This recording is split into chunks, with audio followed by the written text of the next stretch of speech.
Welcome all. This is the ZeroHP Podcast, episode 1. Yeah. Our first episode. I am Ian, and I'm being joined by Kevin. What's up? And Jimmy today. Yo. Basically, well, we're just going to hang out. Yeah. You're going to hang out with us for a while. We're not timing this. We don't really know how long this is going to go. Nope. Just chilling with us. Yeah. We wanted to go over the year, though. We had our Game of the Year episode. Yep. And so we did our official stuff. Yeah. And this is just to get to all the rest of the shit we couldn't talk about in our 20 minutes, right? Yeah, there's a lot of shit, yeah. A lot of stuff went down in 2016. I thought we could go over...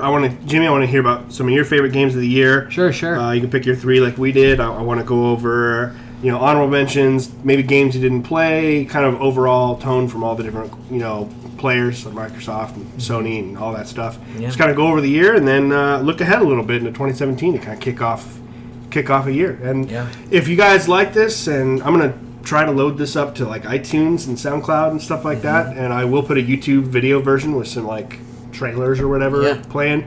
If you're into the long form podcast stuff, we're going to start doing this. Yeah, for sure. On a regular basis. I like this. We went out and put a little investment in it. Yeah. So got ourselves a Blue Yeti. Blue, if you'd like to sponsor the podcast. yeah, no, right? But let us know the quality if you guys are listening to this. I would like to see if you guys can tell the difference or anything like that. And, well, the cool thing is it only takes one mic. Yeah. Because this thing has like 4 or 3 microphones inside the head of the mic, and so it's pretty sick. Yeah, for sure. My laptop wasn't going to be able to handle more than one mic, so we kind of realized had to make the investment. Yeah, after we took the multiple trips back and forth for all the different shit that we needed. Oh man, our last trip when we actually bought the mic, that was interesting. Wow. The price matching was a bitch. Yeah. Really? He was like, we were like, dude, so we gave him the fucking box, and we were like, we need to price match this with Amazon, and he's like, okay. So he puts in, he looks at us with this like dead eyes, blank like, face, and my UPC doesn't match. I don't think this one's right.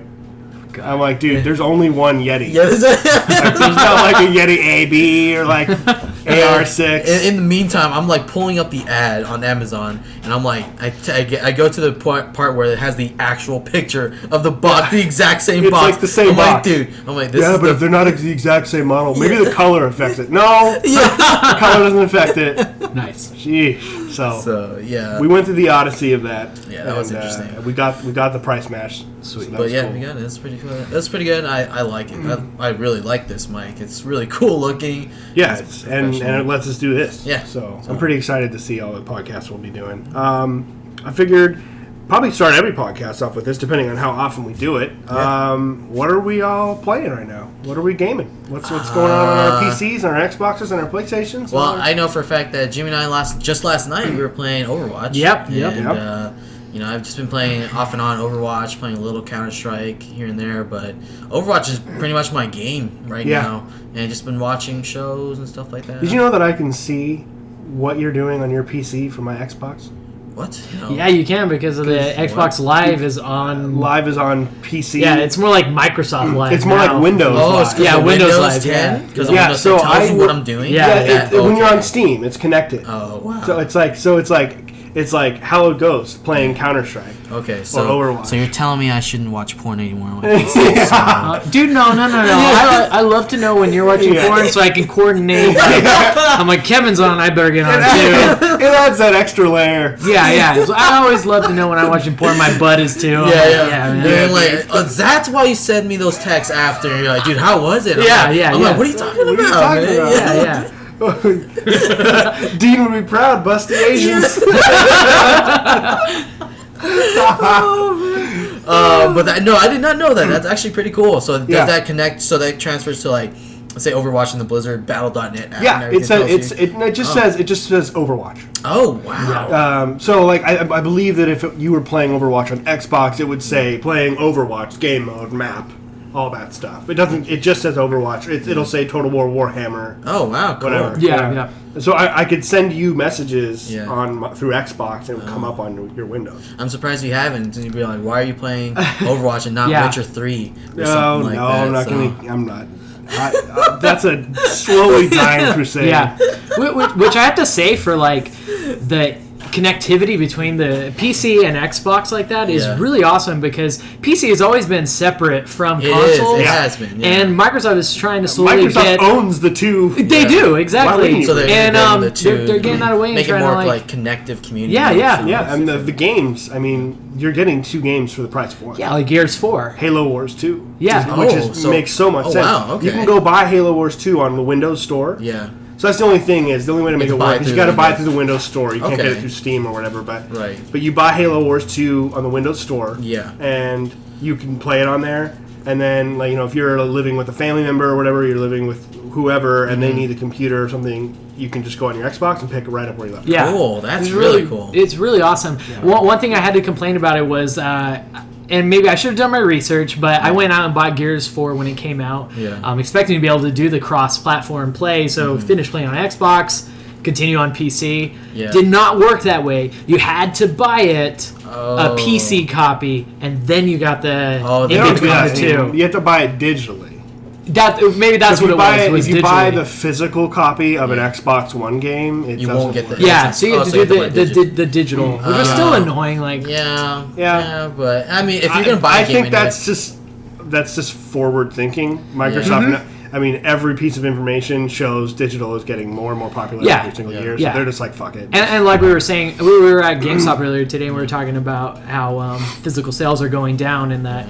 It would make sense to put that feature on digital only to promote digital sales, because then as a company, you're not selling physical plastics and discs anymore, which costs them money.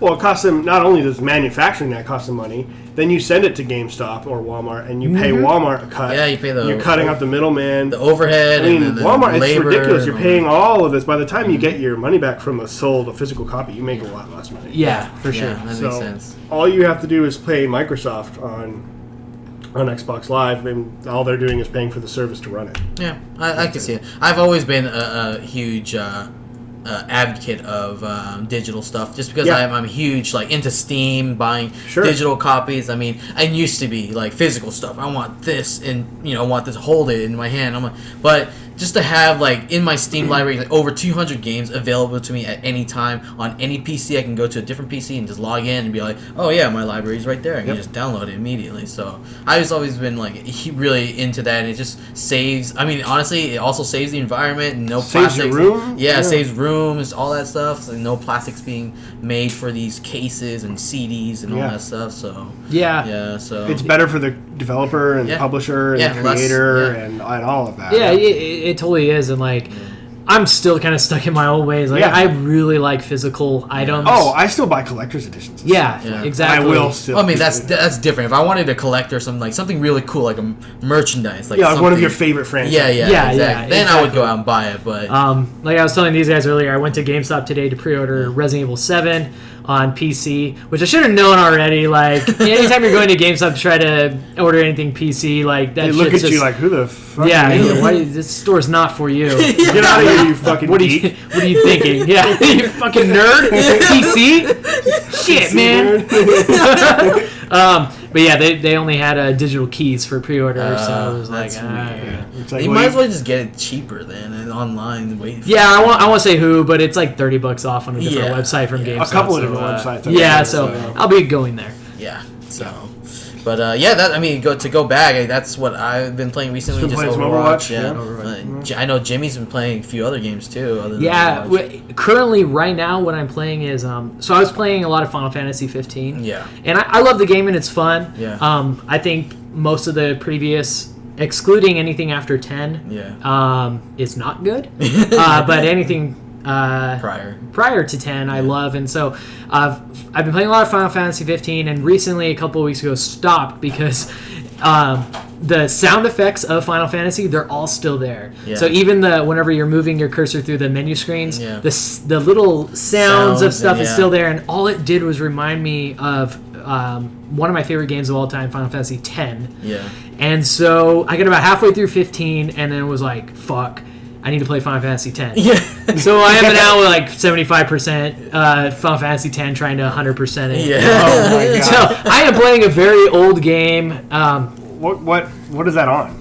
That it's on Steam. They released it last year, remastered on PC, so which was cool because they redid. I was gonna be like, what game system are you pulling out of the closet? Yeah, would have been the PlayStation 2. It's cool. They redid all the music in it, so instead of it being MIDI, it's all orchestral arrangements and stuff. So it's cool to revisit the game, and then So how far are you in 15? I would say almost exactly halfway through. I'm not sure if whenever you log in, if it shows you like, oh, you're 49% through the game. But based off of how long people are taking to beat the game, I've taken about half that time. And I'm not screwing around doing things, so I'm just kind of trying to blow through the story. So I'd say I'm about there. Hopefully I pick it up again. Yeah. I was curious because it... I've heard from just about everybody that's played it that I know or like through reviews that the storyline just drops off a cliff halfway through the game.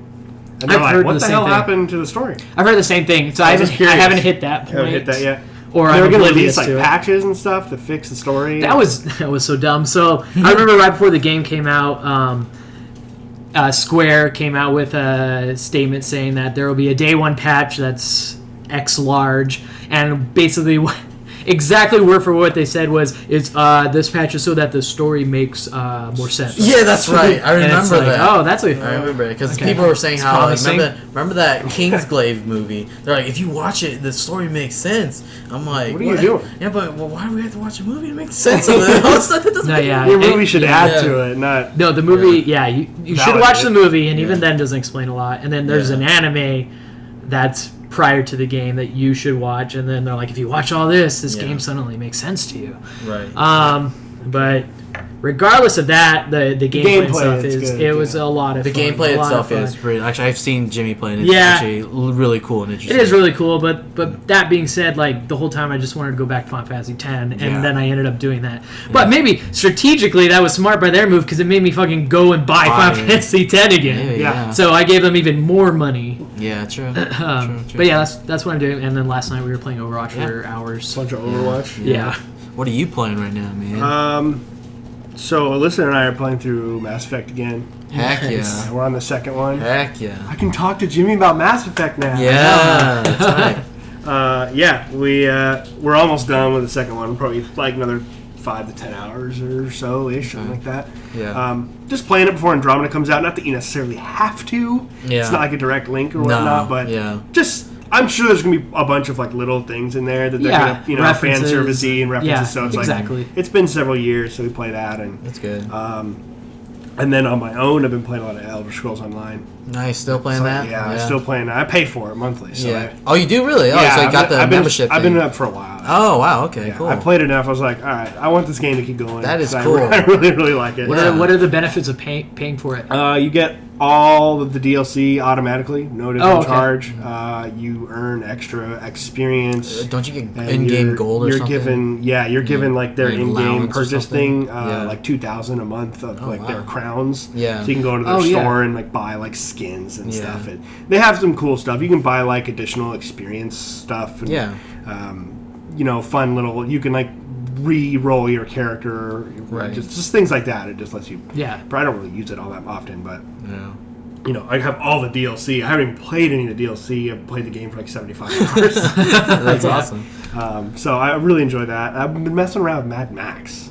That's cool. I bought it on sale on the Xbox Countdown Christmas sale or whatever. Okay. Got it for $10. Yeah, I heard that game is kind of like in the same line of the Mordor game from the Shadow of Mordor. It's like Mordor, Far Cry. Yeah. Like, you've got open-ended, the bases you got to take down and like all these different things. It's all about upgrading this car. You get this like piece of shit junker car in the game, and you have to like build it up, and it's fun. I mean, it's not like an amazing game, but it's cool. If you watch Mad Max, the new one, the Fury Road, and like, fuck, I wish there was a game like that. It's like that. Yeah, like, you're shooting your shotgun out of cars. Like there's a whole system around car combat. Whoa. Where you've got like harpoons, you can like shoot at the tires and then turn around and pull the tires off and they go flying. Wow. The car combat's really, really cool. Interesting.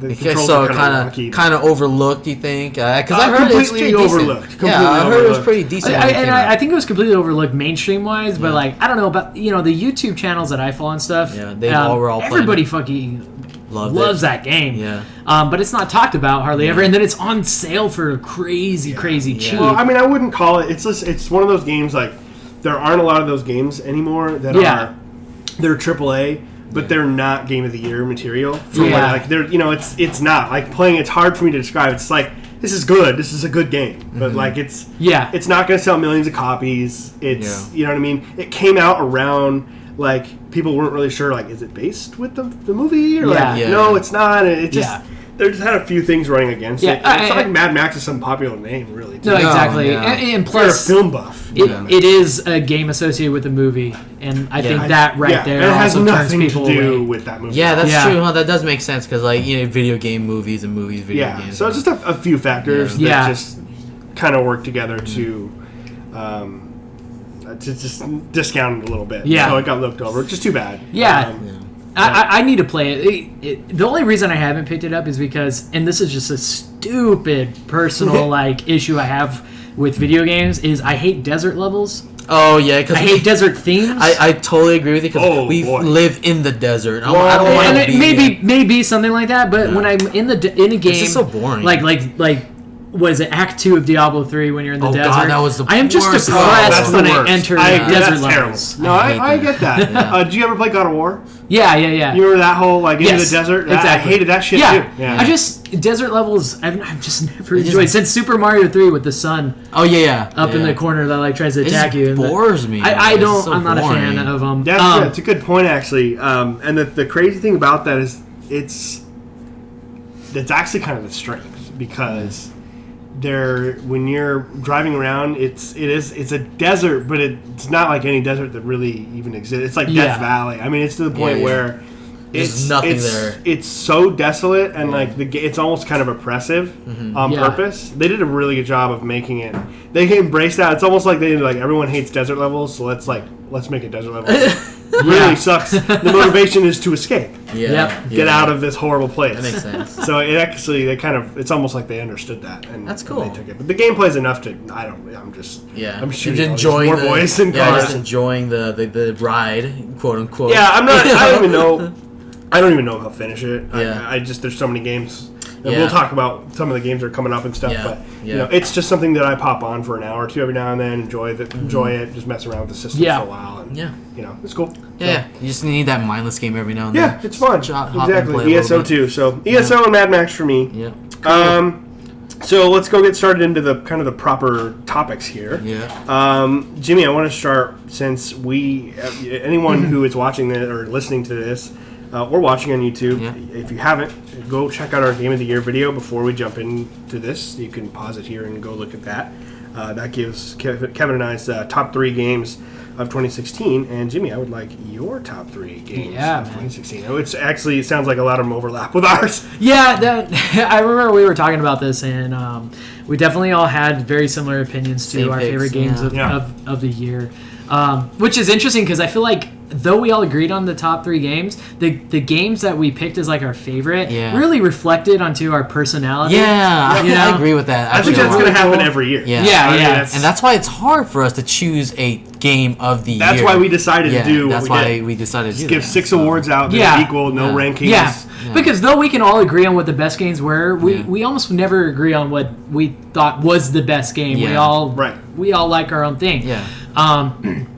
So early on in the year, I believe it was early on compared to the other games on my list. The game that stood out to me the most was Doom. Oh yeah, it came out in May. It came out in May, so that must have been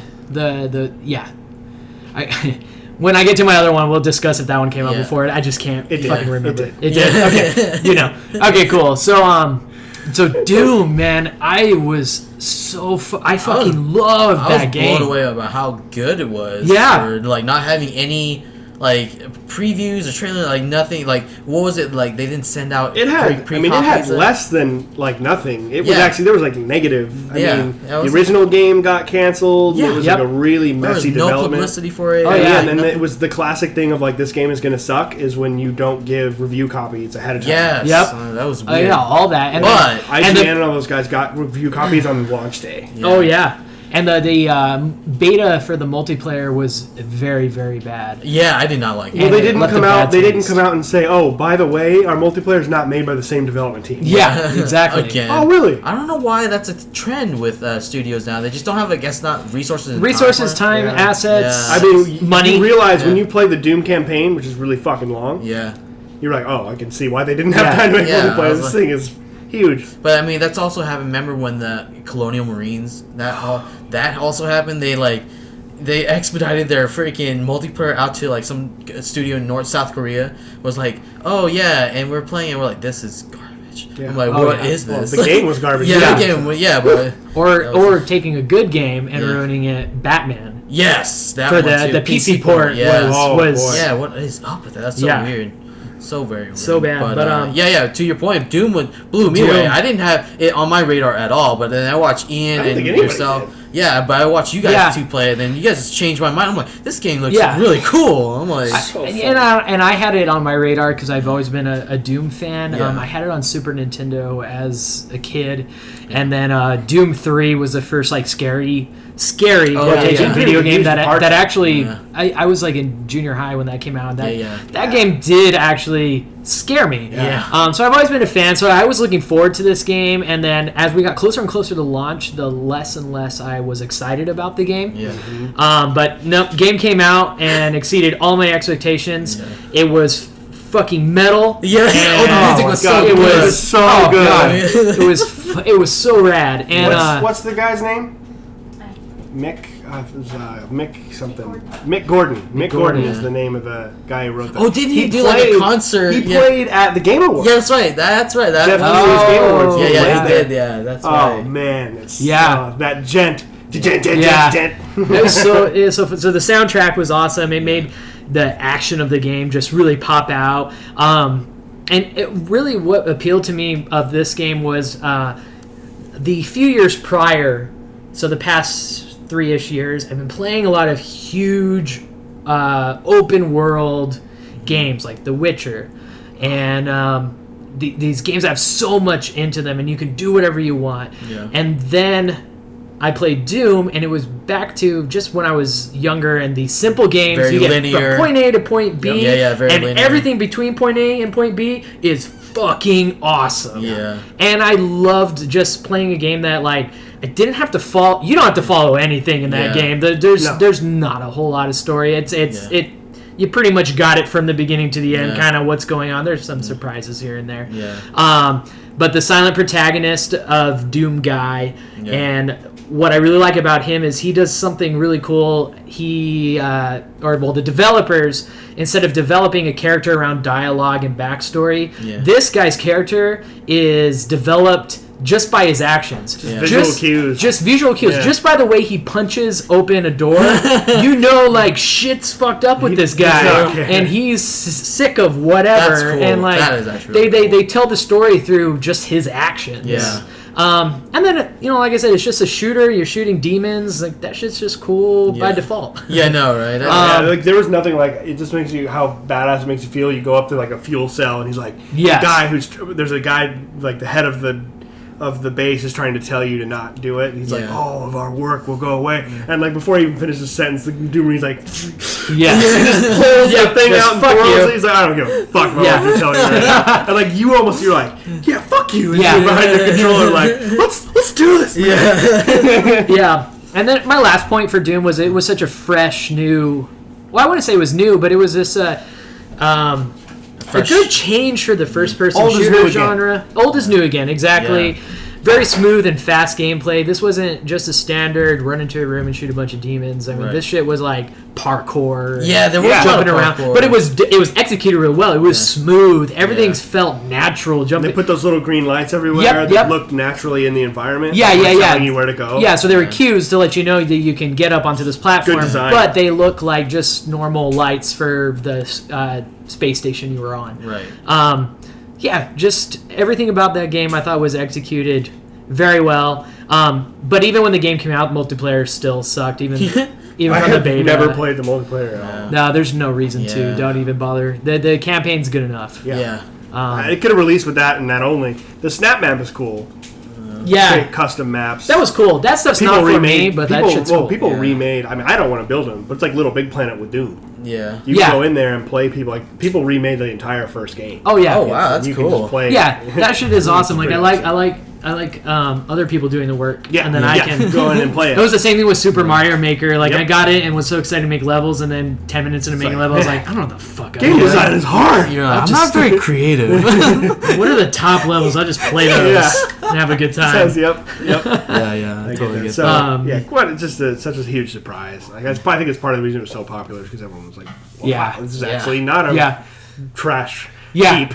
And it was visually a very beautiful game. Oh, yeah. Very, very... Oh, yeah. It ran at 60 frames a second. Yes. Not that I really even care about that shit sometimes, but it's still... They made it run... They made that thing run at 60 frames a second on consoles and PC. Yeah. Well, and I'm like you. Like, I don't really care if it stays solid 60 or... I'm even good with 30 frame games. I just don't lose my shit when someone's like, oh, I'm sorry, this game's going to be 30. I'm like, that's fine. No, I have no problem with 30 frame games. It's when it drops to like below 10 and then you can't play it. That's the only time it bothers me. Yeah. But other than that, I never care. So that in a world where games never seem to consistently stay at the frames that they're saying they stay at, Doom did, and I think that just shows how much the development team put care into making this game as solid as they could. Yeah. And I really respect that. And it really showed. The game was a lot of fun, and it was solidly designed, and one of the best games I played over the past few years, actually. Yeah. Really I agree with that, totally. It would have made my list in 2015, too. Like, 100%. Sure. Yeah. What's your next one, man? My next one... So, I'm trying to go chronologically. All right. Well, if you were going to go chronologically, your next one would be a certain JRPG. Yes, it was. It came out in April. Yes, it was. That when it came out? Yeah. Dark Souls. Yes. Dark Souls 3.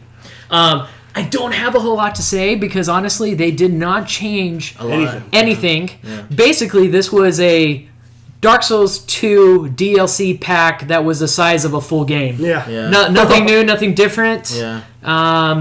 Graphics were a little bit better. They were more on par with Bloodborne. Oh, yeah. It was a beautiful game. Yeah. The artwork and backdrops of all those games are 100%. But for anyone listening, I'm just a huge fan. That's my favorite series to come out in the last 5 years. Yeah. I absolutely love the Soul series and everything. So that was just my other top game. Yeah. I can't say anything special about it because it was not different from DS2. Yeah. Really, the series hasn't really evolved at all. Yeah. It hasn't needed to. It hasn't needed to. No one has challenged its gameplay at all. There's been plenty of games that are trying. They're like, this is a Dark Souls game. Like, I'm sorry, you're not as good as From Software is. Yep. So we have February 9th coming out. I can't remember the studio's name, but it's Nioh, if I'm pronouncing it right, Nioh. Yes. I actually really looking forward to that. It looks like the same team made it. Yeah. Like, they're like, hey, Dark Souls is successful. Can we make this game look fucking Nioh, the thing that's interesting about Nioh is that there are some key developers on that team that are from Ninja Gaiden. Oh, really? It's a Ninja. Wow. Yeah. Okay. So I don't know if it's Team Ninja, but I know that some of the key developers, including the director, I believe, are from Ninja Gaiden team. So there's that, and Nioh has been in development for like a decade. Jesus. It's been scrapped and restarted, and Dark Souls came out, or Demon Souls. Yeah. And since then, it's been in production as this kind of like action RPG, difficult. Yeah, I mean, if you look at the game, the HUD is exactly the same. I mean, almost identical. Yeah, I am too. Like, as I love the Souls game, so if they pull this off and it's just like a Souls game, I'm gonna not be like, oh, it's just like a Souls game. They just copied that. I'd be like, fuck yeah, they just copied it. Like, this is what I want. The point we just made is so far no one's been able to do it. Yeah, exactly. There's been a lot of games that have come out that have tried. And then and Kevin knows, like, anytime I talk about a game or a movie, I'm always like, man, I wish they do like a feudal Japan or some sort of Eastern world style of that game. I've said that for like everything. You're waiting for Assassin's Creed to do it. Yes, exactly. So I'm always wanting that. I mean, come on, ninjas and samurai, assassins and Templar, there. What the fuck, yes. Like... So very looking forward to that game. And now I got off topic. That's okay. See, that's what I'm talking about. See. We're in a different world, guys. Yeah. Podcast world, they're like, cool. Yeah. At least in my experience. Yeah. So we're running at like 30 minutes. Hell yeah. Fine. Yeah. Fine. All right, I'll jump into your third game. My third game was Overwatch. Another repeat. God, I know. You have no original ideas, man. No original opinions. Bring something different to this table.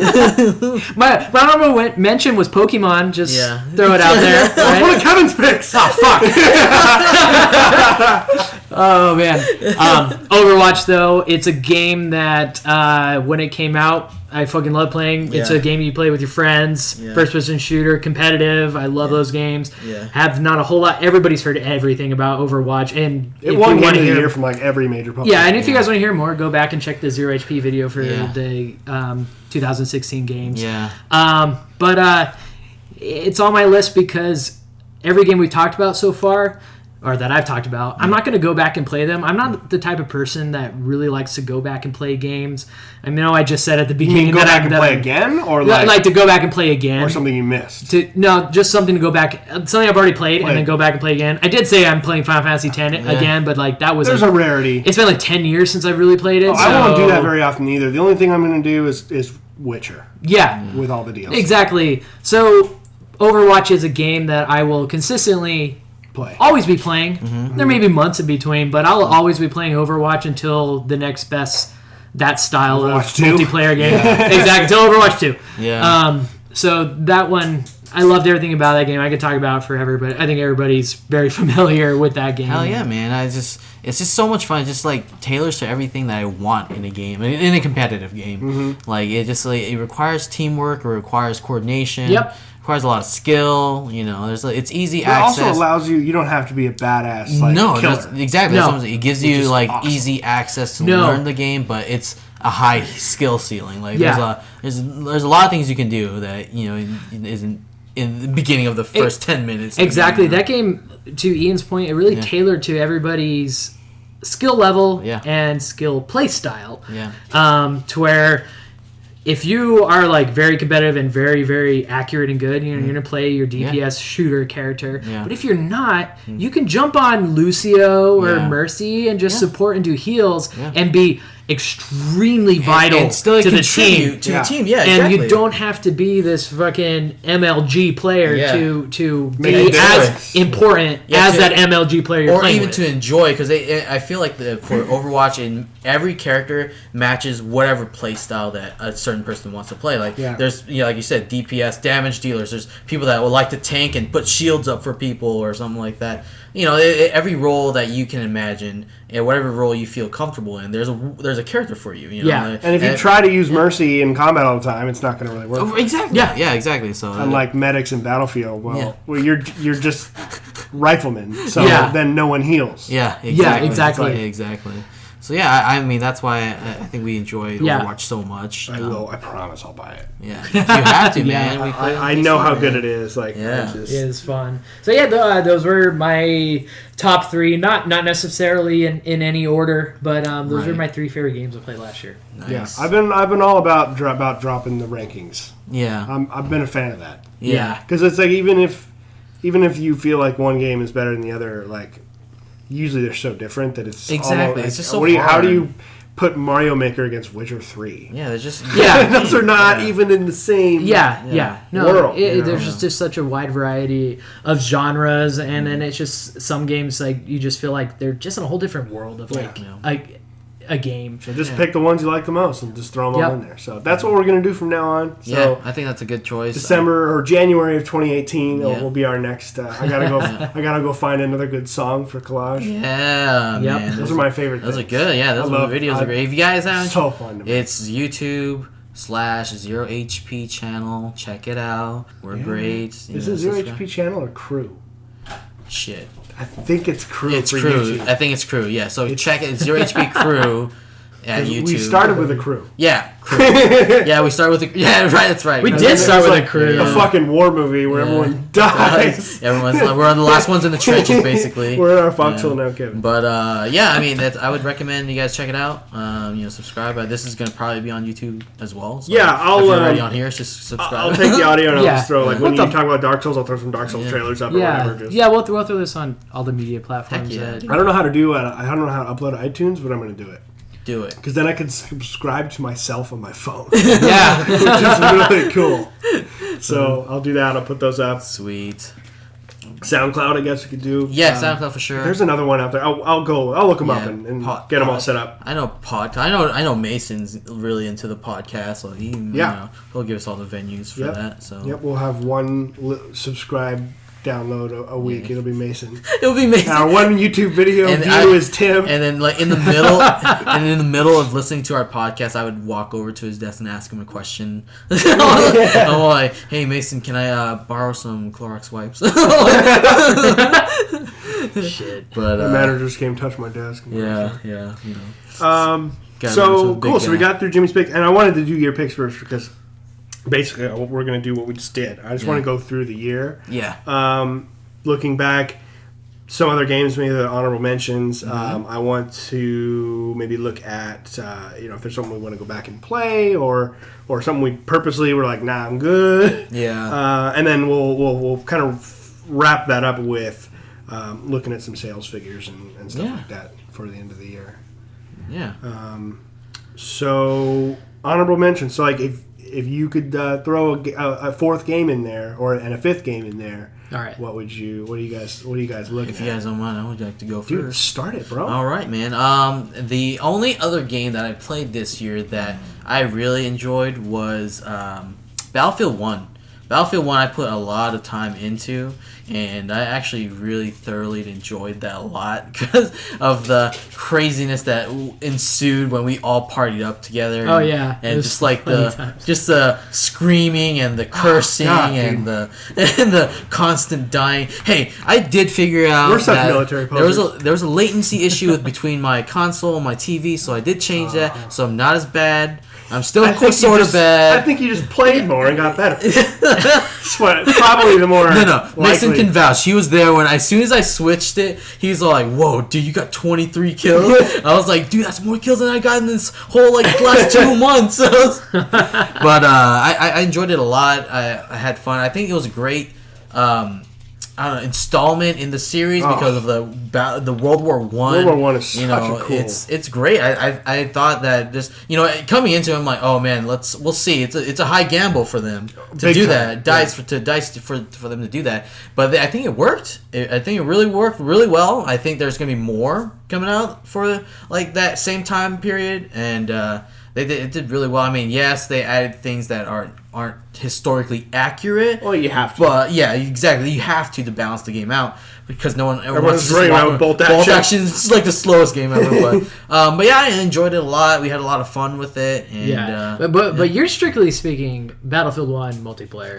I'm sorry. Yes, let me clarify. Multiplayer. Yeah, single player was garbage. Yeah, single player was terrible. Which is why it didn't make my top 3. Yeah, exactly. Me too. So I'm sorry. Let me repeat it. Just multiplayer was awesome. Single player was not good. The characters were awful. The missions didn't exist. There were no characters. And then the missions were so obscure and so repetitive. Like you always found yourself sneaking behind enemies. Yeah, I always felt like James Bond, like a one-man army. Yeah, terrible stuff. I mean, the whole thing I was excited about the single player was doing the classic trench, big open trench battles, the charge and everything. That first opening, that's World War I. That first opening one was in the tank. Scene. Yeah, in the tank. That was a great opening scene. The whole game I was like, oh my god, which was a great way to set up the game. Yeah, and then I got into the one after that was the pilot one. I got into the pilot one. I'm like, this is lame. Yeah. I was like, what? And I was like, it wasn't his character wasn't good. I didn't care about it. You don't have it long enough to get to know him. Exactly. And they're all recycled multiplayer maps. They didn't even design a single player campaign. Yeah.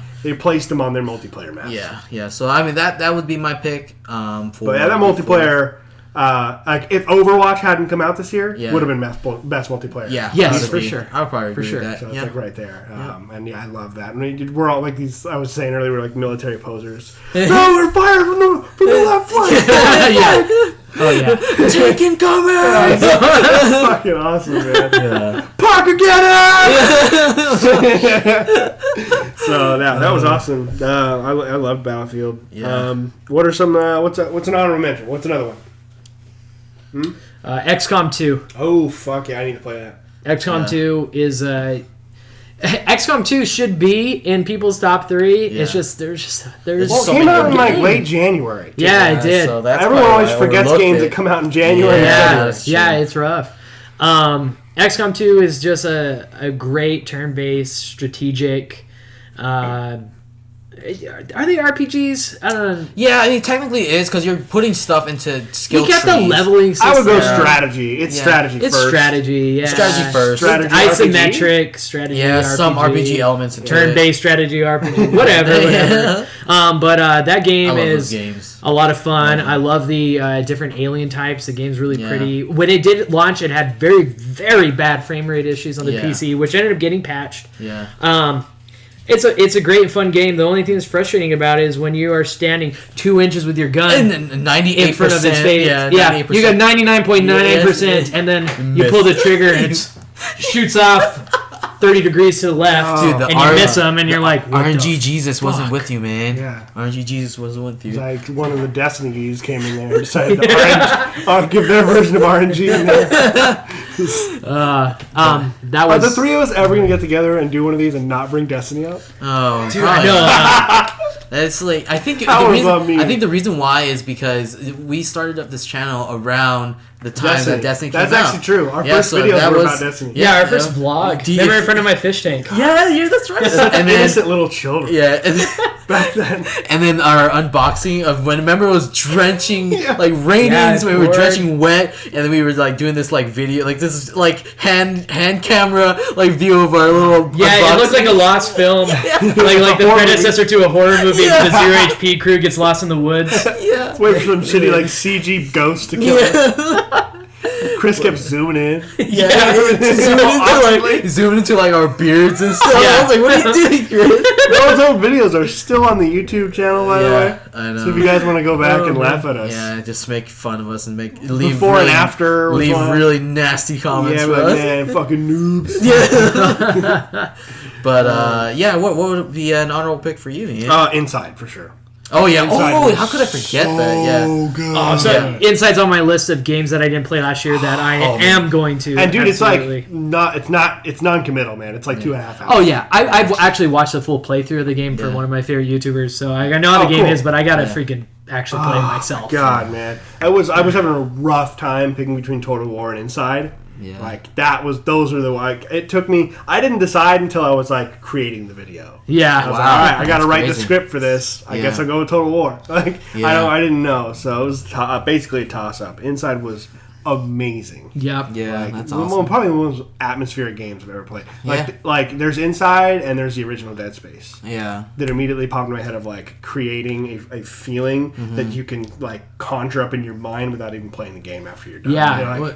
That studio did very well with Limbo. Also, it was very atmospheric. That dark, using a lot of dark shading. Yeah, it's all black and white. The little boy has a red shirt on. Yep. Story is told through the environment, through the actions. Yeah, there's no narrative. And at the end of the day, like all of that is important. But if your gameplay sucks, no one cares. Totally. And like that, it was the most precise, perfect, simple gameplay I've maybe ever played. Yeah. Like the timing of, when these dogs, you can see these dogs coming down to kill you, and they're coming right down this hill toward your character, and you've got to hit this fence at the right time, climb over the fence and drop down, and they can go around the other side and they come back down. Yeah. And you have to time it perfectly. Yep. And they just you never, there's no tutorials. Yeah. You just get it. Yeah. Like, that's how good it is. That's crazy. You just pick it up and you're like, oh, I get it. I know how to play this. Yeah. And that's cool. way harder to do than it might seem. Yeah, it sounds that intuitive. Mm-hmm. I mean, because like for me, I've just always appreciated indie games, and especially this year, there's so many good indie games. And I like that the trend of the industry now is to focus, not focus, but like have an open mind towards indie games. The consoles dedicate entire parts of their dashboard to them. Yeah, exactly. And in my top 3, I had Stardew Valley, which is an indie game as well. Yes, I freaking loved that game. I loved it too. I was debating, between, saying, oh man, Stardew Valley was just such a great such a great game, and I'm like, I know that Inside's a great game too, but I just never got around to playing it, Now, all right, Witcher I get a little bit because it's a big. Yeah, I get that. Yeah, Inside, man, you could beat it tonight before you go to bed. But here's another game similar to Inside that I did play this year, and I want to shout out to Mason for doing it. He bought me the game. Oh. He bought me Gone Home, which I think was one of the best. It's one of the best, most impactful stories I've ever played, and that's something coming from me. I'm like, wow, I was actually pretty moved at the end of that. I'm like, it's a good game. It's a really good game. Oh man, their next game, people who made Gone Away, is Tacoma. Oh wow! And I'm really looking forward to that, just because Gone Away was so good. Yeah. I liked it a lot. So yeah, I would check it out. I also. Do we want to mention games that we didn't get to play? Or that was actually it was like honorable mentions. Yeah. And games that you didn't get a chance to play, you want to go back to, like XCOM 2 was going to be that for me, since you mentioned it. So there's a few others. For me, Dishonored 2. Yeah, same. Yeah. I bought that on launch day, and it's been installed on my Xbox, and I have not played it. Dishonored 2 and Civ 6. Yeah, dude, there you go. Yeah, those are my two right there. I didn't get the time. I want those. I want to play those two games so bad. I know for a fact that Dishonored 2 is going to be a good game. So is Civ. I know they were going to both be great games, so I just want to play them. And I just never got. I don't have time to get around to them. Those are time investment. There will be time. There will be time. That's something. There's going to be a lull in the summer or something. Yeah, for sure. Titanfall 2 was really good. Oh yeah, Titanfall 2 would be another one. I mean, I didn't.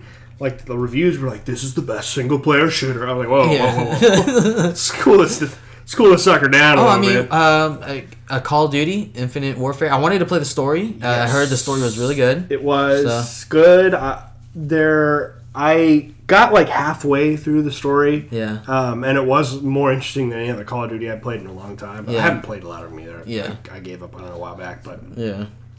It's still Call of Duty. Still good. I'm not one of those people who like fuck Call of Duty. I mean, obviously, they're good games. They're the number one selling game every year. And that's not. It's not just a name. If they were bullshit, terrible games, they wouldn't sell. Yeah. So they're good. I'm not like one of those people, but there's just something about there's just the weapons have no weight. I just feel like everything's very floaty and airy. And it's pop. It's twitch shooting, That's just how fast you can aim, basically. Yeah, and the multiplayer was a big letdown for a lot of people. I didn't play it. I didn't care about it. I was playing the single player story, and I just started to kind of get bored of it. Yeah. As I got halfway through, and I got distracted by other stuff I wanted to play. I'm just like, I played so many shooters this year. I'm like, shooters are not my number one thing. I was playing Battlefield, I played Titanfall, I played Doom. Yeah. I was just like kind of burnt out. I'm like, I want to play an RPG, or something else. Yeah, for sure. Total War or strategy. I just wanted to, I was done with shooters for a while. So. Yeah, I'm in the same boat with you in terms of shooters. But there weren't. I was talking to you guys earlier before we did the podcast, and I was kind of saying how 2016 wasn't for me personally as impressive a year for video games as previous years were. Yeah. Actually, because of my personal taste of video games, those type of video games, there weren't a whole lot of them this past year. But a game that I missed the boat on, that I've been waiting to get it on a sale for the longest time, and during Christmas it did not go on a significant sale enough for me to get it. Was Total War Warhammer. Yeah. I want to play it so bad. I want to get in with you guys, and I should just spend the money and get in and get it there. But that's my biggest game of last year that I didn't play, that I will be playing this year, and I'm really looking forward to diving into it. It is, and I think it's extremely accessible now versus previous Total Wars. It's a little easier. It's more manageable in regards to the gameplay itself. Yeah. So I think it's a good one to get. Which honestly, that's what I'm going to need. Yeah. I remember when I first really kind of met you guys, and Ian was talking about he was really into Total War, and I had said something like, "Oh yeah, I've played." The big one, Empire, right? Is that the? Yeah, that's the big one. The worst possible entry point. And I was like, that's what you told me, and I was like, it was too much for me. I just could not get into it. That one was a lot for me. Yeah. And I loved that entry, but that's like a hardcore Total War game. Yeah, it is. Yeah. So one that's a little simpler and more up my alley in terms of fantasy. Kind of fantasy. I was really excited. I forgot why I didn't pick it up day one. Yeah. It was another game. Yeah. I don't remember which one, but I didn't pick it up because there was another game that I wanted to spend my money on. The game came out in late April to play Dark Souls. Yeah. Must have been then. They both came out. They came out with a week. So that was probably it. Yeah, that's probably what it was. Yep. Yeah, so there's those games. Did you have any? Well, Civ 6. I know you mentioned it. Civilization 6 got rave reviews. Yeah, it did. And we didn't play it. And I really want to play with that. Yeah. I would love to do like a big co-op, like we were. Dude, that'd be awesome. A multiplayer, like we were playing with Tim. And the other one was Dishonored 2 as well. I didn't. I really wanted to. Listen, I actually played through Dishonored 1. I bought it on Xbox One. Yeah. And we played through the first game, getting ready for it. And then the November 11th hit, but we were still playing Mass Effect, and we just never played it. Yeah. It's been installed on my hard drive this whole time. I have never launched it once. Yeah. So I will eventually, but if 2017 turns out to be the year, and I think it is, I don't think I'm going to play Dishonored for a while. So. Yeah. Yes. Yeah. Any other games that you guys wanted to pick up? You haven't gotten to play at all. You wanted to bring up, or was that kind of it? Well, 2016, I spent a good chunk of time playing games that I hadn't previously been able to get a hold of. That's a good point. So you had some like 2015 stuff. I had some way older games. How old are we talking here? I played... Busting out your NES? Yeah. I played for the first time the full Uncharted series. Oh. Well, except for 4. I got halfway through 4. Yeah. But I did 3.5 games of Uncharted, which was a lot. I'll tell you what, man. I was talking to Alyssa about this. I was lamenting the fact that we, as a group, our friend group, decided not to do Christmas presents anymore. Because it was on sale. I'm like, I need to get this for Jimmy. Yeah. But then I gotta buy everybody presents. So I didn't buy you Uncharted 4. Man. Your birthday's coming up, though. It is. I am definitely gonna. Uncharted 4 was excited my favorite to jump back into that. And then we can save this for if we want to do a different podcast at a different point. We will do our own podcast, but go ahead and drop that sucker. Yeah, Mass Effect playthrough. I've already played through the first one years ago and had played a little bit of the second. Yeah. But this time I just went all the way. Yeah. I've been very excited for Andromeda. And though you said, Ian, like I didn't need to have played the previous ones, but I was like, man, I just really want some...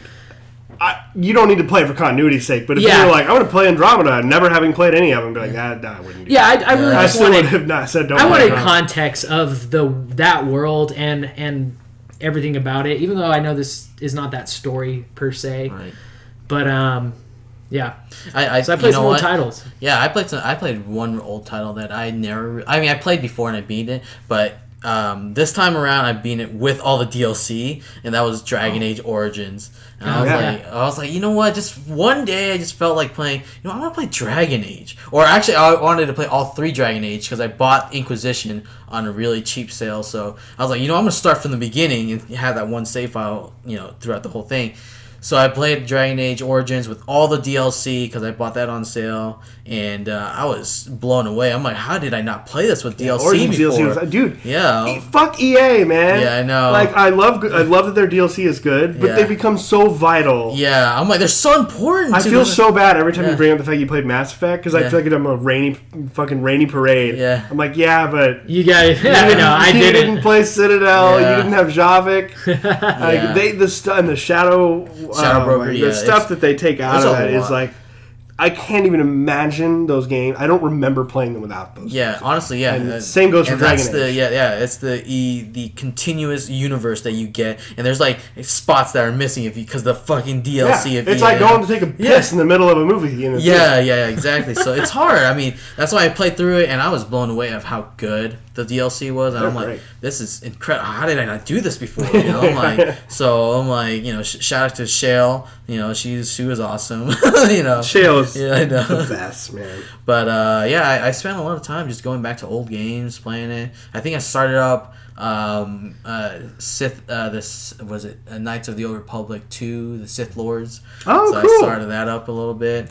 I had Alyssa play through the first one. We played through the I'm just first kind of one. like I'm just kind of like a BioWare slut. I just love BioWare. So. Love all their games. So yeah, I thought those are games. Any game that you picked up that were kind of like just for your own sense that you wanted to play, old time nostalgia. Like I kind of just dropped right there. We Alyssa had never played the original Knights of the Old Republic. Oh yeah, so we did play through that on PC. Nice. Earlier in this year. Sick. That was awesome. Yeah, man, that game stands up. Yeah, I know, right? Does it really? Yeah, because it's like. it's not turn-based, but it is turn-based at the same time. They hide it. Yeah, it's turn-based, but it's hidden behind it. Yeah. I haven't played it since. Even graphically, I was like, no, this is not bad. Yeah, I mean, it's 2004. It doesn't look great. Yeah. But playing it, I mean, it's not like my eyes are gonna melt, bleed. So I could play it, and the story, and it's sort of like you watch a movie with subtitles where you're like, this is gonna be really hard, and then as you watch it, the subtitles just kind of disappear, and you're just. It's the same thing. It's this game looks old, but that story is so good that you just kind of forget that it's old and you just keep playing it. For sure. Plus, when that came for me is you got the rose-colored glasses on. It's total nostalgia. Total nostalgia. So to finish up our 2016 topics here, I thought I would just get some of your thoughts on some of the more the business end, the industry end. I've got some NPD stats here for December 2016. But also some year stats as well. Top 10 for the month of December includes physical sales as well as digital sales, with the exception of Pokemon games. Yeah. Because they were not sold digitally. Yep. Number 1. You have any guesses? I see. Guesses for the number 1? I would have to guess Uncharted December. No, for December. Oh, not for the full year. Not for the full year. But I will talk to you about Uncharted sales here in a little bit. Well... What came out right at there was a bunch. All those shooters came out at the very end, but didn't it? Yeah, Final Fantasy came out at the very, very end. Do you want a hint? Yeah, it's more simple than you think it is. Yeah. Oh, really? What sells? What sells every year around the holiday season? Call of Duty. Yeah. Okay. Number 1. Number 1. So it's I was saying Call of Duty or Assassin's Creed, but that did not come out. There was no Assassin's. Finally, Assassin's Creed. I just feel like we should have an episode on that too. I want to have an episode with Mass Effect and Assassin's Creed. I would love to. Right before Andromeda. I do want before we finish 2016. After this, I'm gonna drop a quick 30-second review of Assassin's Creed movie. Oh, okay. I want to real quick. All right, so let's see. Number 1, Call of Duty. 2, Final Fantasy. Yeah. And I've got some stats with that were super interesting.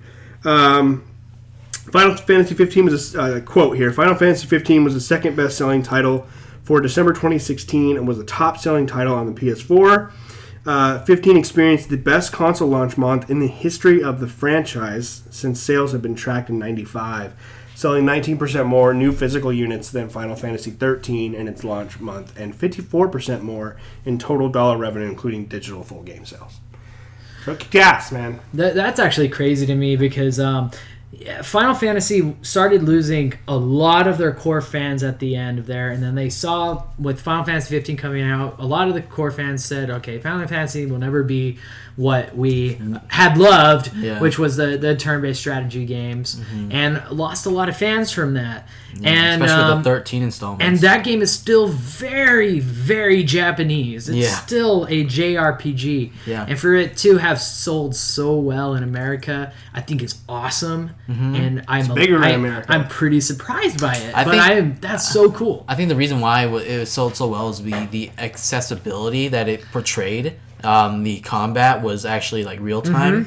I think that's why a lot of because it's hard to sell a turn-based game in like North America now. It's hard because like a lot of JRPGs don't sell because of that very fact. If we had like say for example 13, Final Fantasy 13 came out with lightning in it. That was like a crazy change of pace for like Final Fantasy fans, I don't even know and they didn't like that at all. Like it was like weird. Yeah, I'm one of those fans too. Yeah, I'm one of those fans. Ever since 10, they've completely lost me, and they upset me every time. And I'm at the point where I'm like, why am I getting upset about Square anymore? Like I don't like them anymore. This game was a lot of fun. Yeah. I'm not gonna be like this is such a good Final Fantasy game because it's just Final Fantasy is going into a different direction. This is the starting of a new Final Fantasy. Right. So maybe this is a great Final Fantasy for where it's going. Yeah. You can never say this is a great Final Fantasy for what it used to be because it's not that anymore. But what they developed was a very good and fun game, and I enjoyed it a lot. And I'm happy to see it be so successful in the Western market because a lot of those Japanese developers for fucking ever don't admit that like the market in the West for games is even important. Yeah. Which is amazing. Yeah. Because like the Japanese market, which probably used to be the biggest gaming market in the world, has become like overrated at this point. Not the Japanese industry. Yeah. But any kind of company that's like, oh, I want to make a game that just sells in Japan. Okay, you're going to sell like 5 million copies. Yeah. Like the U.S. and even more, not even just Japan, but Europe too. It's like if you're a game company, you're marketing for the U.S. Yeah. North America. Well, you should. You should as a business. I'm not even talking about like what games I like or anything like that. If you want to sell copies and be successful, that's what you should be. Yeah. By far the number one gaming. No, yeah. If you're a business, North America. Yeah. If you're a business, doesn't matter who you are. The number one thing about your business is you want to make money. Yeah. Yeah. You really don't care about much else. You want money. Yeah. And for them for years to neglect the Western market was just a stupid business decision, and it always has been. Well, I mean, it used to be that way. Like, that wasn't always the case.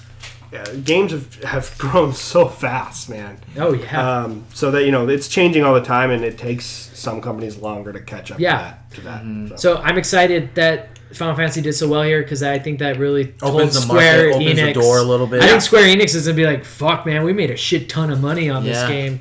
Let's keep catering to them. Yeah. You're going to keep seeing that, absolutely.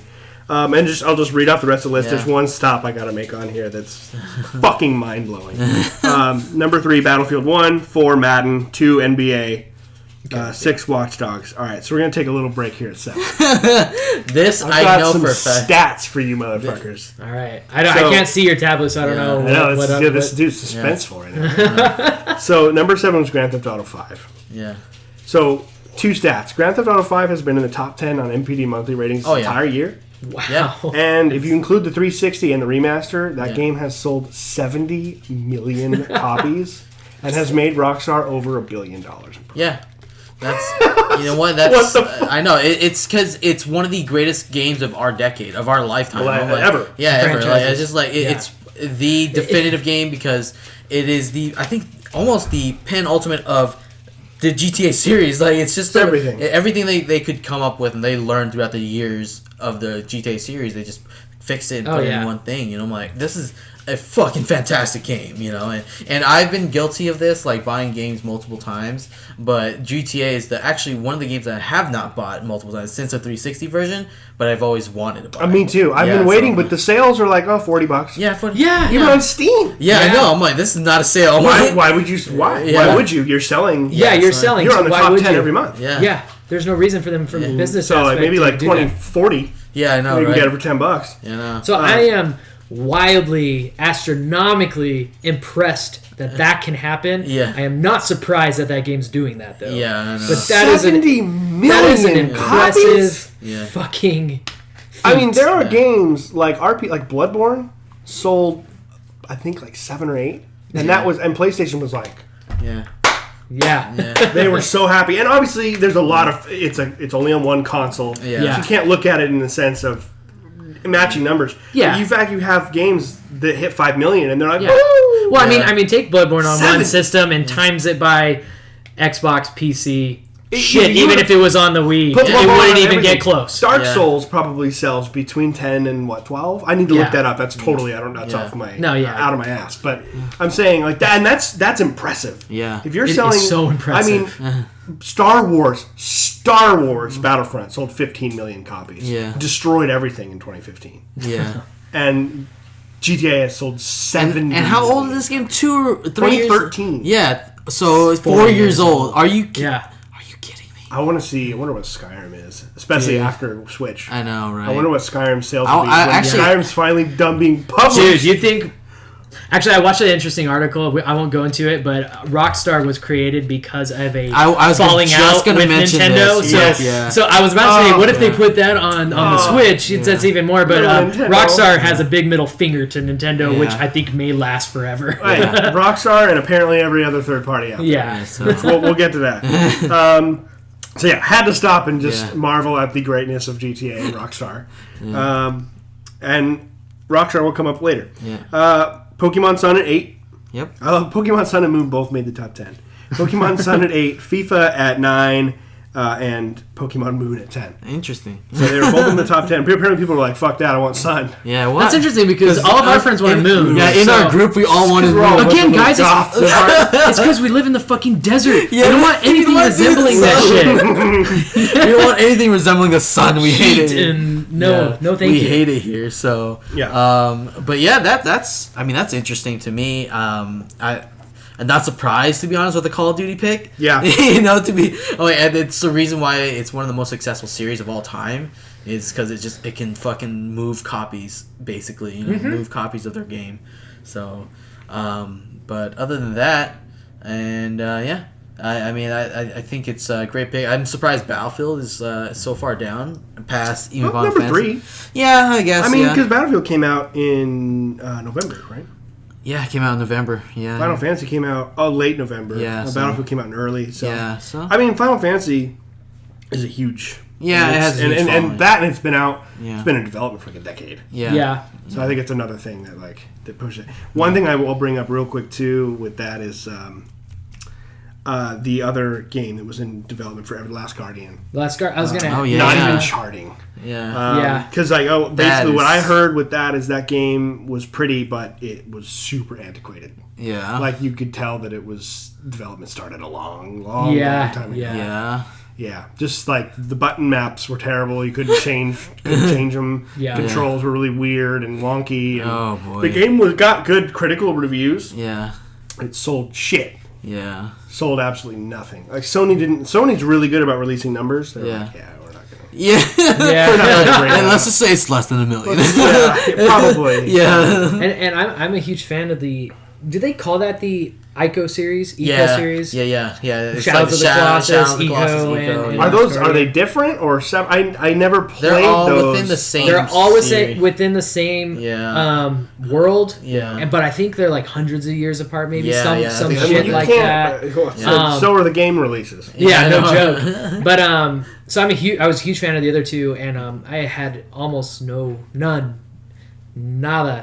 desire to pick up The Last Guardian. I just didn't. I don't know. Nothing about it appealed to me. It also looked like a very pretty game for the PlayStation 3. Yeah. Oh my God. Absolutely. Yes. I thought that same thing too. I thought I was the only one that thought that. I don't know what the fuck they're talking about. Oh, we just couldn't make this game on PS3. What are you talking about? Yeah. What? I mean, I don't know. I don't know what their deal was. Yeah.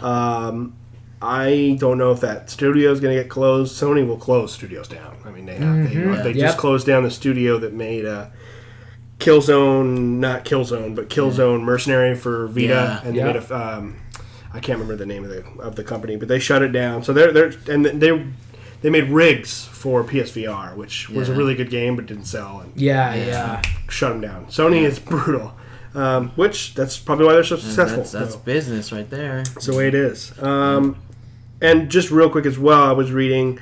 You brought up Uncharted, and it was similar in the sense that they announced that by the end of the year, it had sold 9 million copies, 8.7 million. Wow, that's really good.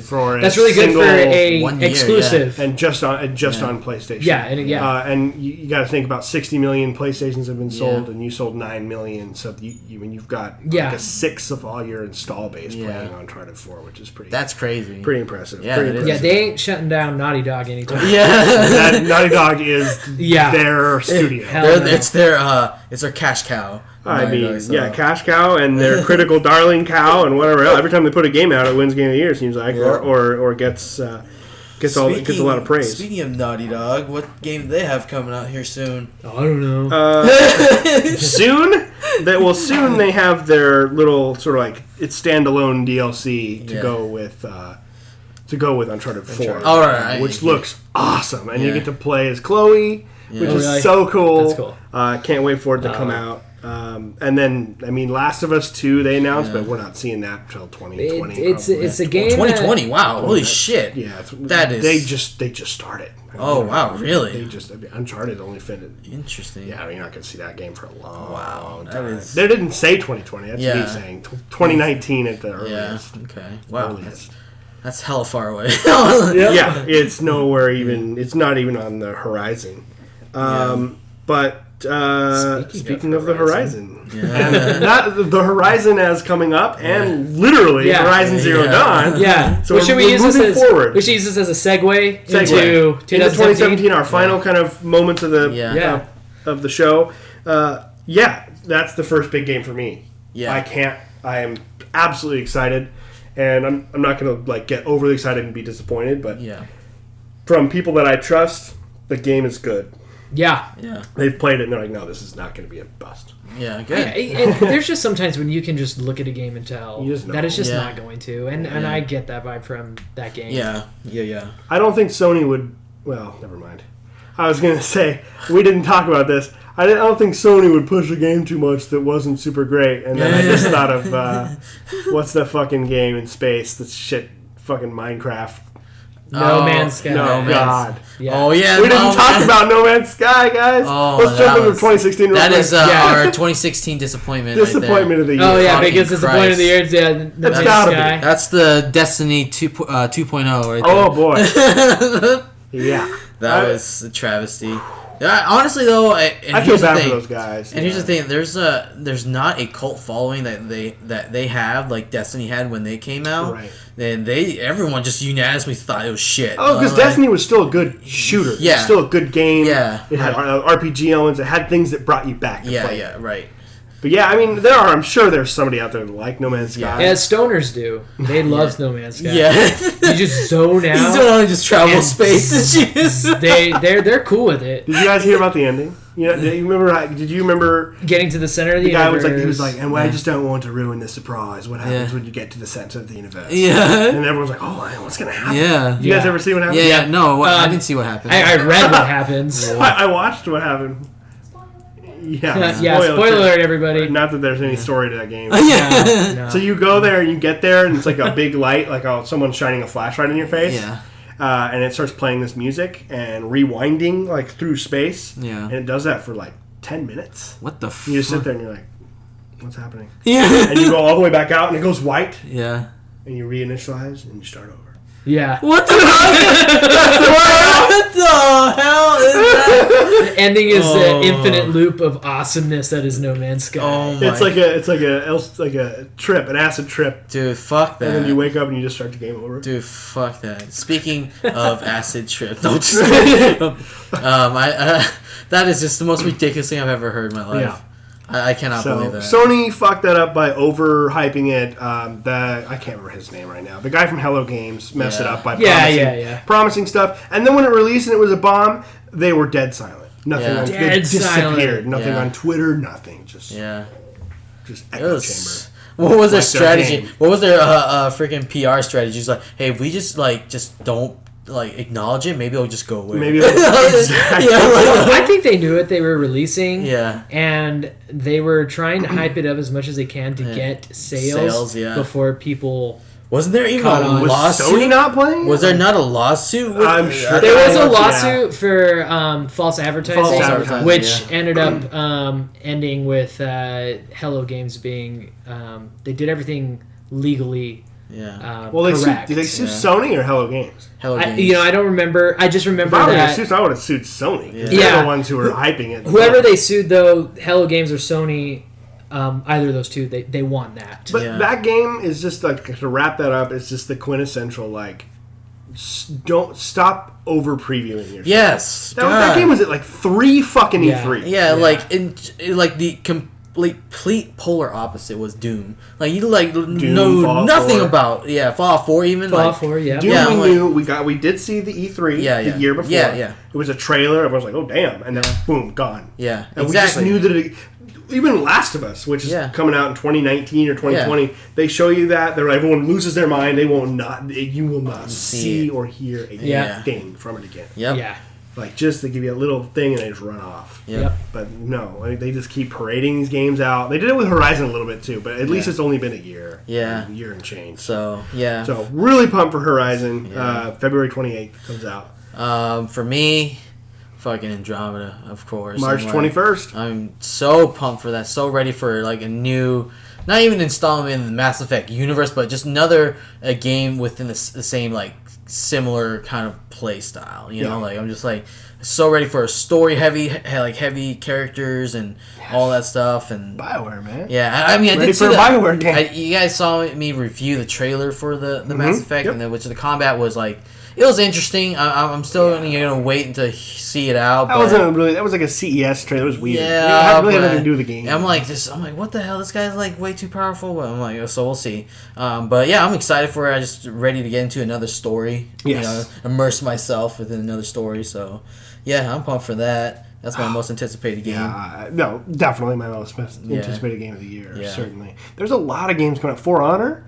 What do you guys feel about For Honor? I'm getting day one. I think I might get a day one and too. I hope we all get it on the same platform. Cause what are we doing on? Samurai. Oh, you mean console? Oh yeah.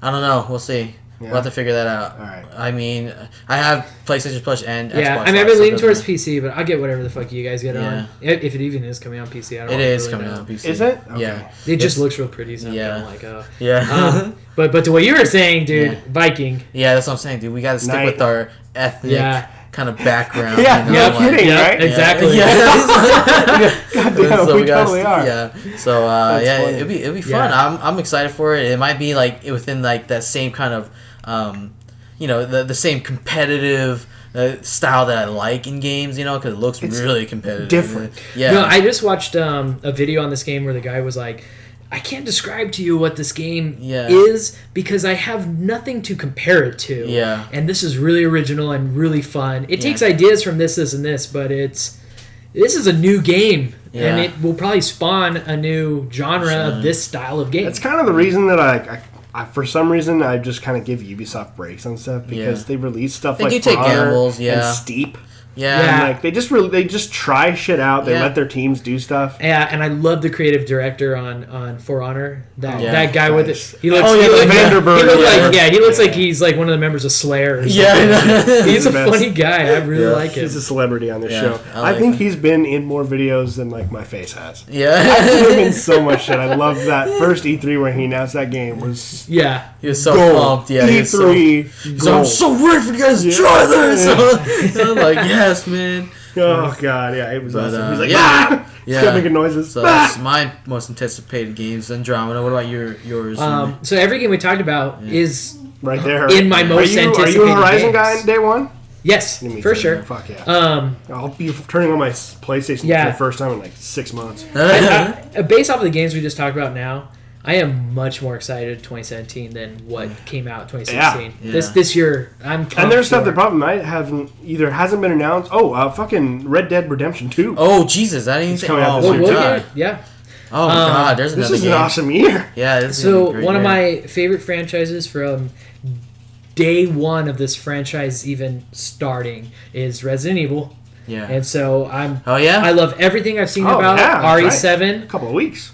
Yeah. Not even. No, in 2 days, 3 days. Is it Tuesday? Yeah, it's Tuesday. Oh shit! It snuck up fast. Yeah. Fuck yeah, it is. And I love even the shitty ones. I admit they're shitty, and I enjoyed them. It's one of the franchises that I'm 100% biased towards. It's like me and Assassin's Creed. Yeah, I know some are shitty, and I love them. But this one is the first time I can be like, RE seems to be going back to their roots. Yeah. This does look pure survival horror. I heard it looked legitimately scary. I heard people are terrified of playing it. Yep, and from what I heard is like a lot of people were like, I've never been into VR, but this is the first time I played a game on VR that I'm like, oh shit. Yeah. This is what VR can do. Yeah. It can make you shit your pants. Yeah. It's scary. I don't have a Sony VR, so I won't be playing it like that, but I would love to. Yeah. That's. Are you gonna get it on PC? Right? Because about that because the whole pre-order. I'll be picking that up on PC. Just crazy excited for it.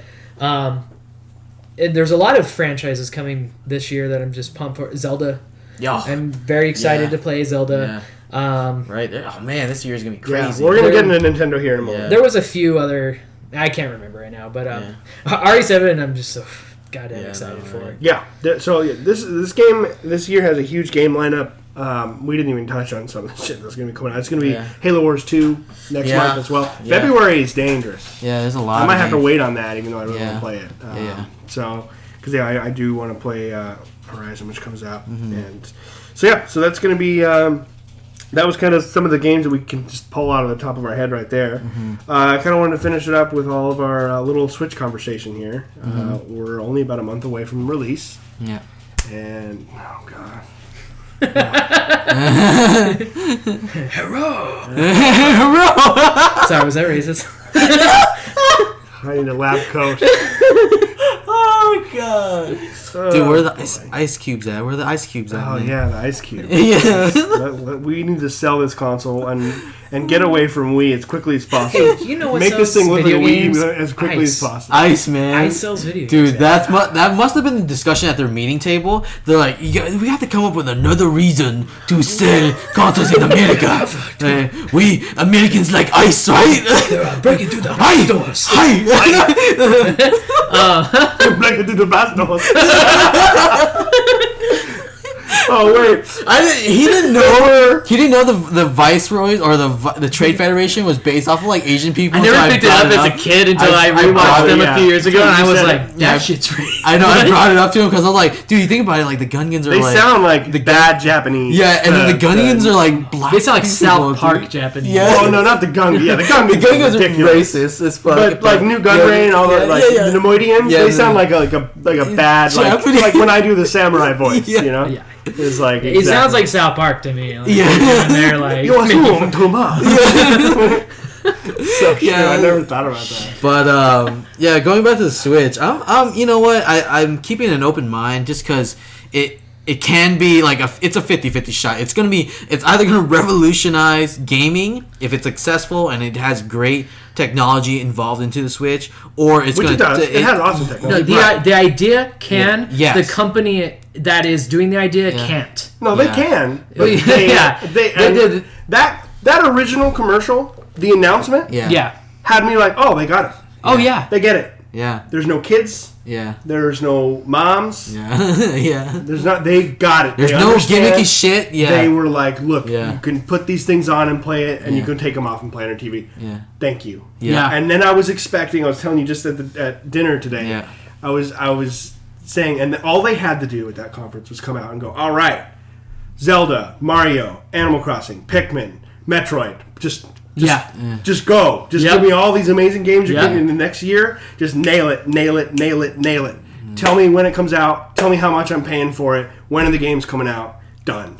Yeah. Like, just nail it down. Yeah. And they just fucked it up. Yeah. That presentation was unique. Yeah, and then I actually pre-ordered after watching the presentation. Yeah. I was like, look, it's Japanese. It's just chopped it up to like, it's just being Japanese. It's so exciting. Still exciting. It was the day after for me that actually made me like, Jimmy, you want my pre-order? Yeah. That's what. Go ahead. You guys go for me. I'll take over in a minute. I'm still very excited for the console. Yes.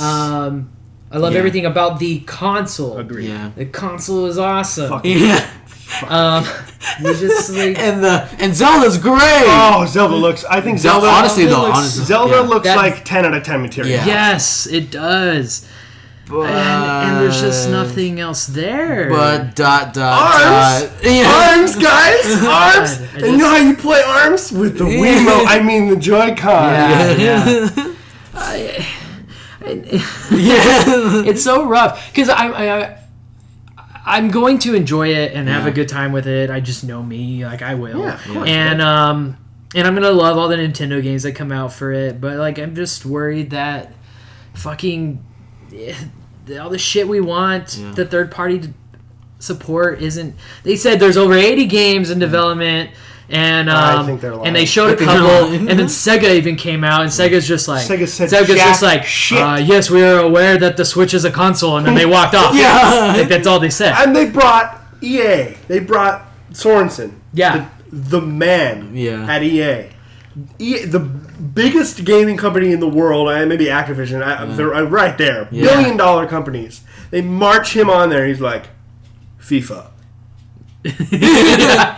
That's it.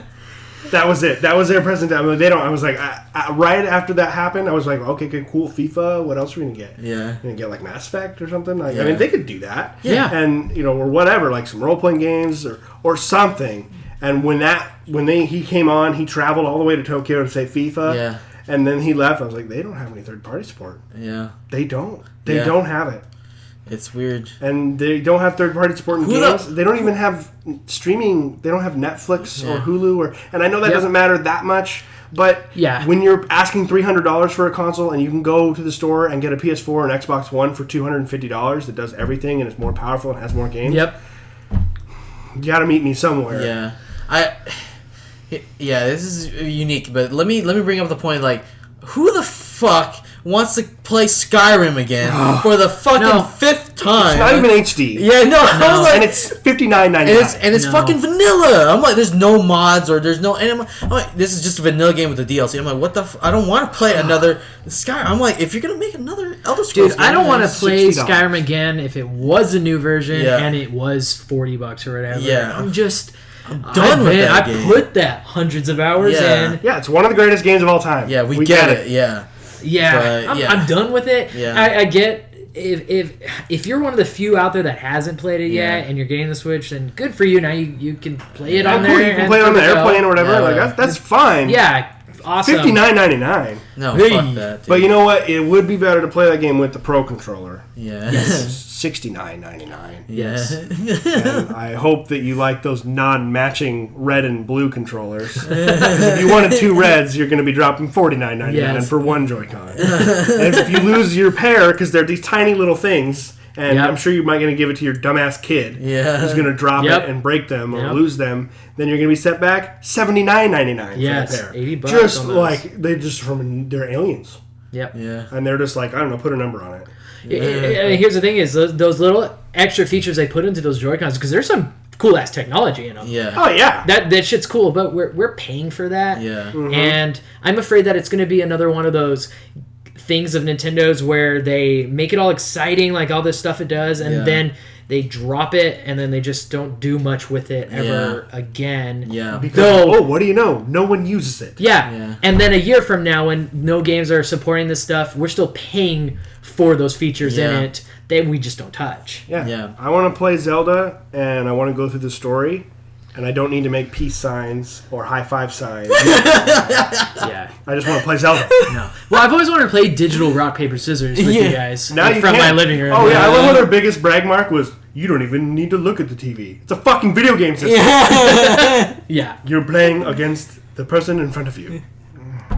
What the fuck is that? The 1-2 switch, that was like their biggest game announcement. Oh, yeah, they spent like 40 minutes on that shit. Well, it felt like that 40 minutes. I will say, on a positive note, I am actually pretty excited for when we have a gathering, like say around this table, we can bring all of our Switches. Oh, dude, it's so and cool. it'd be cool to play like say NBA or something, or like Madden or something. Anything, like that. Well, I don't know so if Madden cool. will have EA. Yeah, it's or cool. FIFA. Well, I mean, imagine like if they got a really good first-person shooter on that. Oh God, we love our cool, LAN parties, and Yeah. but now we can all sit That at the would be same. so sick. We can sit at the same table with all our own screens. Yeah. No screen watching. Yeah, no screen. You know, No, we're all stop there. screen looking. Splatoon. Yeah. Yeah, no, you're right. Yeah, Splatoon, like that is gonna be cool. Honestly, all the shit that they've fucked up so far, I can totally disregard that ever happening if we get the games. I just want the games on this because the system's there and the system's good. If we just get the games, I'm happy with this thing. I'm glad that they went with a standard USB to charge it instead of a stupid Nintendo. Oh yeah, that's super important. So now we can use our cell phone charge it wherever we want. No more region locking. No more region locking, which is not... Which I love how they were like a dog and they wanted a treat after that. Like, you should have done this 5 years ago. No, exactly. And that's great for countries, especially like Australia, where every goddamn game that comes out gets banned. Yeah. Now those people can get on eBay and buy it from the UK or the United States and play it. Like, that is really, really cool. Yeah. They did one feature which is really cool and also really fucking stupid at the same time, and that is the voice chat system. The voice chat system through a separate app on your phone. Okay, so you're on the go, and yes, it makes sense for the on the go. You're on the go, and you're using your cell phone to do voice chat. Yeah. You can use I think it's cool that you can use any type of headphone for it because whatever goes in your phone, that's just going to work. That's really awesome. Is there a mic on the Switch that picks up your voice? No, it's supposed to be on I don't know. Or is it the phone? It has a head. Yeah, it's going to be through the phone. Through the phone. Yeah. So I have to figure out a way to get my phone speaker near my mouth. Well, if you like on the iPods. Yeah, it has a little thing right there. Where you can, this is your that's your microphone. Okay, I don't think mine has that. Yeah, so you just hang it down here, and just like it's right here, and it just like you can just talk and pick it up. Okay. So because like the original Xbox came with a headset, and you could. I'm sure 2002. I think they're gonna give you something like cheap. No, like that. I think I saw that there was gonna be some sort of headset. You had chat and party rooms in the original Xbox. Yeah. So. On the go, that system makes sense, but why the fuck when I'm sitting at home, why isn't that integrated into the console? Yeah. Why do I have to get my phone out and have another accessory sitting, I don't know, on my lap, my phone on my lap, with my controller in my hand, and the headset going to there? Yeah. That is dumb. Yeah. That's really dumb, and I hope somehow they figure out a... They come out with it. I hope people hate this and they learn and they're like, well, in a patch a year, not even a year, 6 months from now, they integrate voice chat into the system where you just plug those into your Kinect tablet and it just works. Like, I don't know. It's one of those business moves where I'm like, if I wish I was sitting in the room with them when they were just designing the Switch, so I can just walk around and slap each of them, and then just be like, what the fuck, guys? So what would you have done in the meeting room where they decided they were going to have you pay for an online service so they could give you a NES or SNES game once per month before they then take it away after your 30-day limit? And then I would be like, how much sales are we losing not... taking that away from them. People aren't buying these old games that much. We're not losing a lot of money on these digital copies. People will buy cost us the console nothing. for it. Yeah. These digital copies cost us nothing to give to our people. They're like a megabyte. Yeah, I know. No, it's absolutely ridiculous. And it's not like, if they were the first ones to come out and do that, that's them testing the waters. Like, how can we add value to a subscription service? But it's released after Xbox and PlayStation have been giving away free games for like 2 years. Yeah. So it's not like, you know what I mean? Like, I would have excused it if the Wii did that. Yeah. Because they're figuring out what they can do, and that's cool. Yeah. But this is way after. You're looking at your competition going, I want it to be worse than those two guys. Yeah. Well, and they're not even giving, like, those two are giving new games for free. Relatively new games, absolutely. And this is games from the early 90s, 30 days rental period, basically. Yeah. Now, when they first announced that it was paid, I was actually excited because I was like, okay, so it's paid, so that's probably going to help upkeep really nice servers and all this shit. So I was like, okay, I'm down with the paid. Yeah. And then...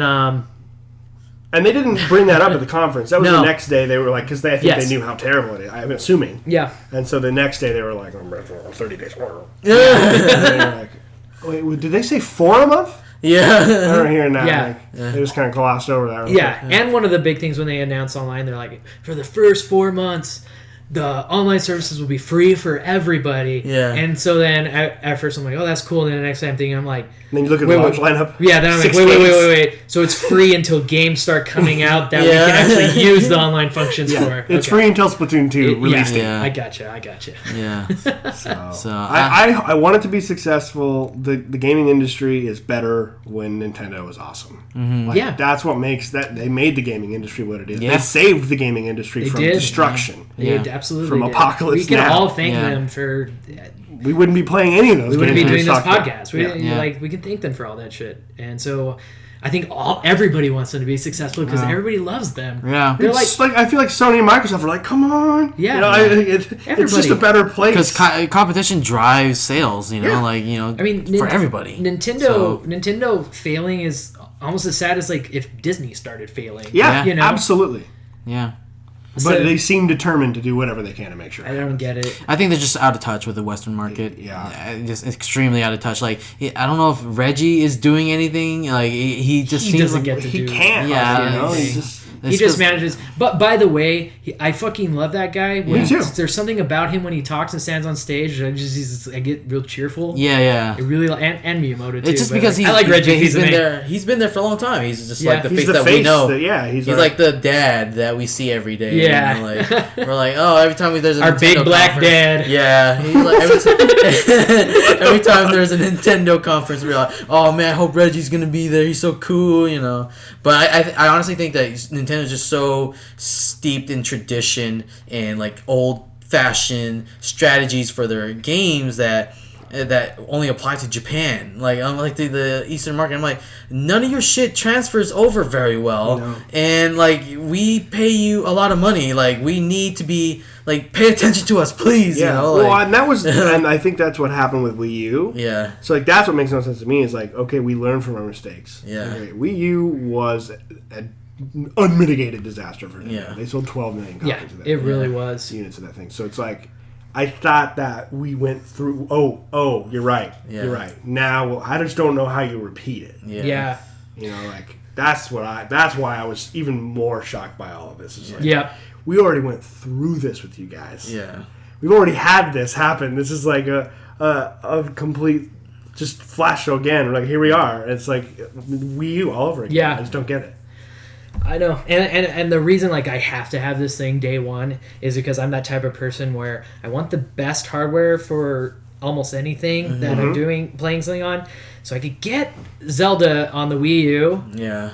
But I could have it on the Switch, which is better console. Yeah. And then, I don't know if you guys saw the comparison videos of graphics between Wii U's Zelda and Switch's, and the Zoo. I don't want it on the Wii U. I think Zelda's the only reason this thing is out. Yeah. Because Wii U... It seems too early. It seems too early. This should have come out March 3rd, 2018. Yeah. For Switch. That would have been... Because they would have had Mario, Splatoon 2, Zelda, all launch lineup, all at the same time. And you know what? I actually think that was projected when they wanted the Switch to come out, but then they were having Zelda game here. They were having Zelda come out early in the year, and I think originally they were like, okay, well, it's going to come out on the Wii U and then later on the Switch. But then they're like, shit, if we want this Switch to really sell, we need to launch it with Zelda. And that's why we have Zelda coming out and then nothing, and then Mad Max Desert. Yep, and then Mario's on the other side. Yeah. So because Mario coming out, they said holiday this year. Yeah. So there's something very strange about the way they're doing everything. So this is where third parties save your ass. Because it's like we have Zelda and then we have all of these games that are coming out. Yeah. You know? And I hope, we saw Bethesda and they're making Skyrim on it. I hope that just shows that Bethesda's on board with the next Elder Scrolls or next Fallout, or if they do a new IP, putting it on that system. Yeah. It shows that they are supporting it. But it's not enough to just show a big poster of all the third-party developers and say there's over these companies 80 are games. existing. Yeah. I mean, even for Sega to come out and just be like, the Switch is a console. Good night, everybody. I was like, oh, cool, new Sonic game. Here comes a new Sonic game. That was odd. And then, there was that. And then there was the EA thing. It was like, they don't have anybody. Yeah. They said they don't. Nope. So, I hate to be depressed about it because I went out and I pre-ordered the fucking Switch. I was so excited. Which I'm glad he did because now I'm getting it. Now you're getting it. Because I missed the pre-order. I pre-ordered it for Jimmy. So. Oh, there's a whole other thing. They don't even have enough to garner their own pre-orders. Yeah, I hate that. Again. Nintendo does this every fucking time. They do. I feel like they do this on purpose. They make a select number of them, and then they drive the market. It's called creating an artificial supply and demand. Yeah, demand for it. Because I'm like, dude, demand is as much as you can put out, dude. I was like, just put out as many. They're like, no, we're shipping 2 million. I'm like, fuck you guys and your 2 million. So I remember the amiibos were fucking there were people savagery fucking people trying to get those amiibos. I had to meet a guy at the corner in downtown Phoenix at a Zia record shop 1 week after the Smash Bros game released with the GameCube adapter. Yeah. That was $20. Oh yeah, that's right. I met this guy in shady middle of the night corner. And I paid him $90 for that fucking thing. Yeah. They do that shit. And then I fall for it, so shame on me. But yeah, I mean, I was thinking about buying two things of the Switches so I can sell one for like $1,000. You want to be that shady guy in the corner. Oh yeah, dude. Yeah, I'm already holding out in that corner anyway, so I'm like, might as well get some deals in there, so like just like sell my Switch. You could have gotten a hold of one of them. They did that same thing with their little mini NES. Yeah. Yeah. Oh, dude, those are still out. Yeah, they're still. You can't get one. It's like 30-year-old games, man. What are you? Yeah, I'm like, the fuck you guys doing? But yeah, that's pretty much our sum of the Switch. Yeah, sorry, we could do a whole Nintendo podcast. Yeah. So, and this one's gonna be extra long. It's our first podcast. We wanted to go over all of last year, go over what we know of this year. This is a big extra. We got sidetracked too. But I'm going for generally. I'm thinking most podcasts I listen to are about 90 minutes. Yeah, so that's gonna be about an average. Yeah. So we're at 98 minutes. So cool, it's perfect. Any final thoughts, guys, at all? Anything? I'm excited for 2017. Yeah, me too. Very excited, and I'm very excited to see what happens to Nintendo. Yeah, whether it be positive or negative. Just fucking right the ship. Yeah. Something clicks, something works, and I think it's going to be 250 in the first couple of months. I think it's going to drop. They're not going to get the sales that they think they want. So it's going to be an exciting, fun year, and great games coming out, and Cool. I have to use the bathroom, so. And expect we're going to try to make this a regular thing? Yeah, we're going to do maybe, twice a month. Twice a month. We'll start with twice a month, and then we'll go to weekly if it picks up. So. Yeah. Cool, guys. Well, until next time, thank you so much for joining the ZeroHP Podcast, Episode 1.